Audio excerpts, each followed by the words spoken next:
à tous et bienvenue dans cette nouvelle vidéo, bienvenue sur la chaîne de LMJ Conseil, Love My Job Conseil. Le but de cette chaîne YouTube, c'est de t'apporter un maximum de conseils sur ta recherche d'emploi, donc vraiment sur toute la thématique de la recherche d'emploi, comment réussir un CV, comment réussir ses entretiens d'embauche, comment faire une reconversion professionnelle, comment se mettre en avant sur les réseaux sociaux. Le but de cette chaîne, c'est vraiment de t'accompagner dans ta recherche d'emploi et surtout de t'aider à décrocher le job de tes rêves. Donc si tu n'es pas encore abonné à cette chaîne, n'hésite pas à t'abonner en cliquant sur s'abonner juste en dessous et en cliquant sur la cloche juste à côté pour être informé dès qu'une nouvelle vidéo sort. Alors aujourd'hui, on va reparler du CV. J'adore cette thématique en ce moment parce que c'est le moment dans l'année où il y a le plus de recrutement. Septembre, c'est la meilleure période pour recruter.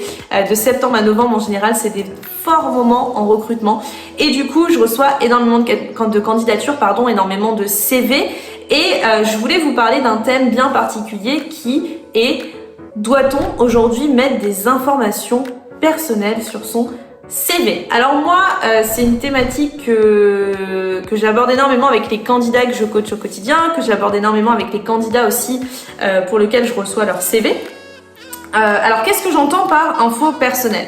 Les infos personnelles, c'est vraiment toutes les infos qui vont vous concerner, mais qui ne concernent pas le côté professionnel. Par exemple, votre lieu d'habitation, votre âge, votre statut, type est-ce que vous êtes célibataire, marié, est-ce que vous avez des enfants, etc. Les loisirs, tout ça, vraiment tout ce qui est en rapport avec vous, tout simplement avec vous en étant personnel pour le coup. Pourquoi j'aborde ce sujet? Parce qu'aujourd'hui il y a plein de CV où je vois de plus en plus d'infos personnelles et pour lequel moi je ne suis pas forcément d'accord pour toutes ces informations personnelles sur le CV. Alors attention, cela ne veut pas dire qu'il ne faut mettre aucune information sur ce CV qui sont personnelles, mais il faut mettre des informations personnelles qui soient ciblées en fonction de votre candidature. Par exemple, je vous donne l'exemple de l'âge. Moi aujourd'hui, je vois pas le grand intérêt de mettre son âge sur son CV ou sa date de naissance. De toute façon, le recruteur, il est pas bête. Il va regarder à quelle date vous avez eu votre bac à peu près, ou vos dernières études, et puis il va faire un rapide calcul. Il a eu en telle année, ok, il a tel âge. Voilà, c'est pas très compliqué. Donc en fait, aujourd'hui, mettre votre âge ou mettre votre date de naissance, de 1, je vois pas l'intérêt parce que de toute façon, dans tous les cas, le recruteur va le calculer. Et de 2, je trouve que c'est plus discriminant qu'autre chose parce que quelqu'un qui, par exemple, aura plus de 50 ans, ça veut dire quoi? Parce qu'il a plus de 50 ans, on va pas le recruter. Ou quelqu'un qui aura 23 ans, il est trop jeune et on n'a pas envie de le recruter.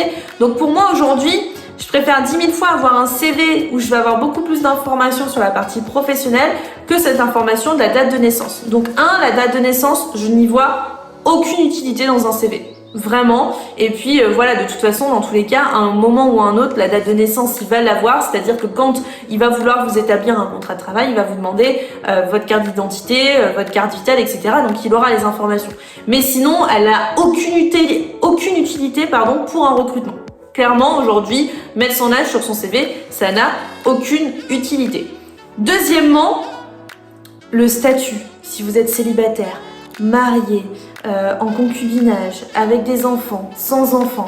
Alors ça, c'est pareil, c'est l'une des informations que je ne comprends pas pourquoi aujourd'hui on voit sur un CV. Non seulement, si je recrute, ça m'est égal que la personne elle soit célibataire ou mariée, parce que je compte pas si elle est célibataire de me mettre avec elle et si elle est mariée, ça change rien à ma vie, clairement.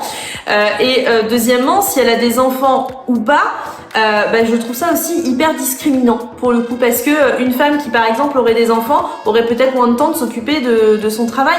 Non. Donc pour le coup, aujourd'hui, c'est des informations que je trouve complètement pas du tout importantes et surtout hyper discriminantes pour l'emploi. En fait, je me dis, qu'est-ce que ça peut faire à un recruteur qu'une personne elle est célibataire ou mariée ou qu'elle ait un enfant ou pas d'enfant?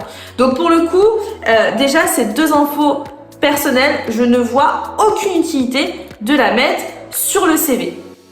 Ensuite, une information personnelle, alors celle-ci c'est différent, c'est la résidence, c'est là où vous habitez. Alors pourquoi j'aborde ce sujet-là?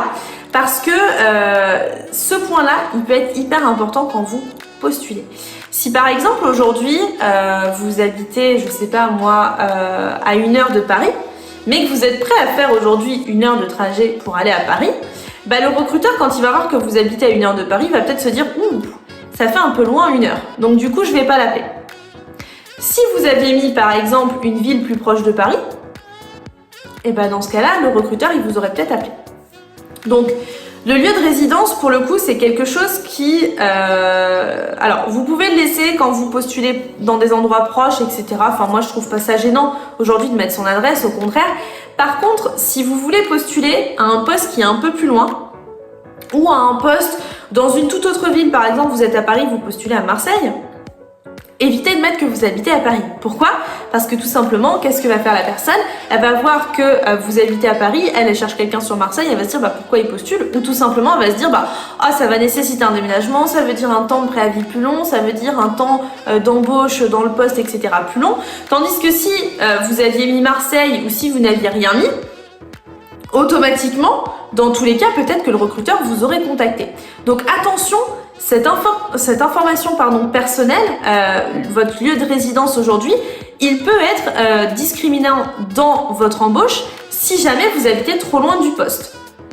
Donc si c'est votre cas aujourd'hui, si vous habitez à 1h30, 1 heure du poste auquel vous voulez postuler, mais que vous êtes prêt aujourd'hui à faire la distance, pensez toujours, ok, mais est-ce que le recruteur, ça va le déranger que j'habite loin? Parce qu'en fait, on pense toujours candidat, on se dit, ouais, moi je m'en fiche, je suis capable de le faire 1 heure, 1h30. Mais le recruteur, il va se dire, mais il est hyper loin, il n'a pas 1 heure, 1h30 de trajet, pourquoi il a postulé? Et puis il va aller se tourner vers des personnes qui habitent plus près. Donc si c'est votre cas aujourd'hui que vous postulez à des postes qui sont un petit peu plus loin de chez vous, ou à des postes où vous savez que vous voulez déménager dans cette région-là, par exemple que vous avez un pied à terre, etc. par exemple là-bas, soit vous mettez le lieu de votre pied à terre, si c'est le cas, soit par exemple, si vous êtes un petit peu plus loin et que vous postulez quand même, vous rapprochez, vous mettez une ville qui est plus proche. Et vous mettez juste une ville, vous n'avez pas besoin de mettre une adresse. Aujourd'hui, c'est pas parce que vous allez mettre une adresse différente sur votre CV de votre adresse principale que ça va changer quoi que ce soit. De toute façon, on va pas aller vérifier pour le coup. Et au moins, vous n'allez jamais être discriminé par rapport au fait que vous habitez trop loin ou alors que vous souhaitez déménager, etc. Parce que mine de rien, tout ça, ça rentre énormément en compte. Je vous donne l'exemple, moi il n'y a pas très longtemps j'avais un poste à pourvoir dans le sud de la France avec une candidate qui habitait sur Paris. Ça ne m'a pas empêché de l'appeler, par contre je lui ai dit écoutez il faut que je vois en termes de timing parce que je sais qu'on a besoin très rapide et comme elle n'avait pas de pied à terre, ce qui voulait dire qu'il nous fallait au minimum 2 à 3 mois pour qu'elle puisse s'installer parce qu'il fallait aussi qu'elle quitte son poste, nous ça pouvait être compliqué en termes de timing parce qu'on avait un besoin urgent. Mais par contre j'étais très transparente avec elle. Le but c'est pas de la discriminer et de lui dire ah non bon t'habites à Paris j'en veux pas, non. Au contraire, je suis allée dans le détail et aujourd'hui, on est en pourparlers pour, pourquoi pas, voir pour la rencontrer, etc.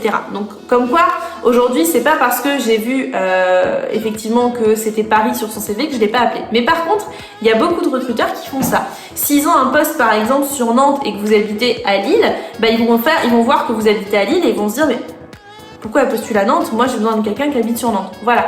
Donc aujourd'hui, si c'est votre cas, que vous voulez déménager, etc., et que vous avez un pied-à-terre, mettez par exemple l'adresse de votre pied-à-terre, ou tout simplement, si vous habitez un peu plus loin, mettez juste une ville qui se rapproche pour éviter d'avoir ce sentiment-là. Alors attention, si vous postulez un petit peu plus loin de votre domicile, n'oubliez pas, 1 heure, 1h30 de trajet, ça peut être très vite fatigant dans l'année, c'est-à-dire que quand on fait 1 heure le matin, 1 heure le soir, et qu'en plus on a la journée de travail, ça peut très vite être usant, donc pensez bien aussi quand vous postulez à tout ça, c'est important.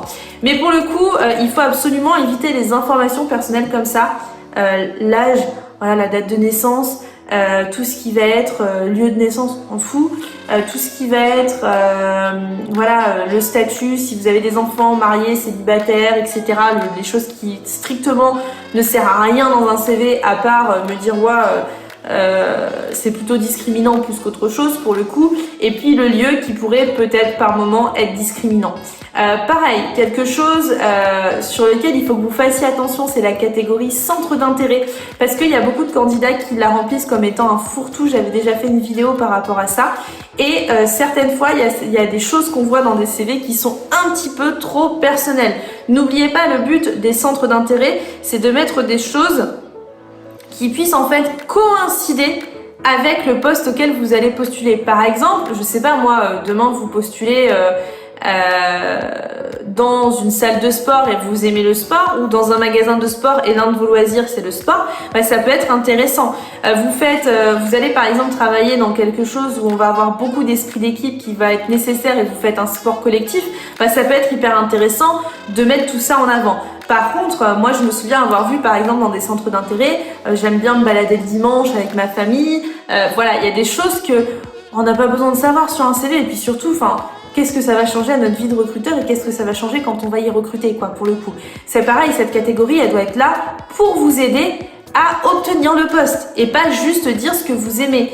Peut-être aussi, elle va pouvoir permettre des connexions avec le recruteur. Par exemple, vous êtes fan de livres de développement personnel et le recruteur aussi, bah peut-être que du coup ça va vous permettre d'avoir une connexion et d'avoir des échanges par rapport à ça. En fait, il faut vraiment penser cette catégorie pas comme un fourre-tout personnel, mais plutôt comme une aide pour vous aider à faire une connexion avec le recruteur et le poste, tout simplement.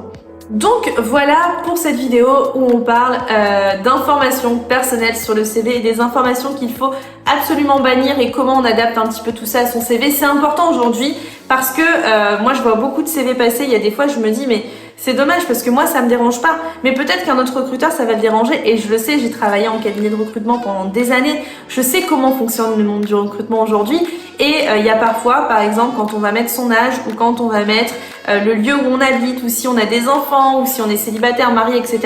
Peut-être que ça va influencer la réaction que le recruteur aura, et tout ce qu'on veut, tout ce qu'on ne veut pas, c'est justement d'influencer la réaction du recruteur. C'est que le recruteur vous juge tel que vous êtes et sans pour autant vous connaître sur la partie personnelle. Qui plus est qu'aujourd'hui, le but d'un entretien d'embauche, d'un entretien téléphonique, d'un entretien physique, d'un CV, c'est de vous juger sur vos compétences professionnelles uniquement et pas sur les compétences personnelles.